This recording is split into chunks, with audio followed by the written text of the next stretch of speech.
Spinal anaesthesia বা epidural anaesthesia use during child birth এটা হচ্ছে একটা ভীষণ কমন জিনিস, যেটা গোটা পৃথিবীতে লেবার রিলেটেড অ্যানাস্থেশিয়া হিসেবে সবচেয়ে বেশি অ্যাকসেপ্টেবল। পিঠে যে মেরুদণ্ড থাকে আমাদের, সেটা টুকরো টুকরো হাড় দিয়ে তৈরি হয় এবং এই হাড়গুলোর মাঝখানে একটা গ্যাপ থাকে।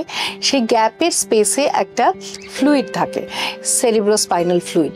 আমরা যে অ্যানাস্থেশিয়ার ইনজেকশনটা দিই সেটা এই স্পেসের মধ্যে দিই এবং কোনো হাড়ের মধ্যে দেওয়া হয় না। আরেকটা জিনিস মাথায় রাখবেন, যেহেতু ফ্লুইডের মধ্যে আমরা 1 বা 2 সিসি এক্সট্রা ওষুধ পুশ করি, এটাতে কোনো পার্মানেন্ট ব্যাকএক বা পরবর্তীকালে আপনি ডেবিলিটেটিং ব্যাকএক বা আপনাকে হ্যান্ডিক্যাপ করে রেখে দেবে, এরকম কিচ্ছু হয় না। স্পাইনাল অ্যানাস্থেশিয়ার এফেক্ট 24 ঘন্টার মধ্যেই ওয়্যার আউট করে যায়। জাস্ট রিল্যাক্স এবং স্পাইনাল বা এপিডুরাল অ্যানাস্থেশিয়া নিয়ে কারুর কাছ থেকে শুনে কোনো রকম ভয় পাবেন না।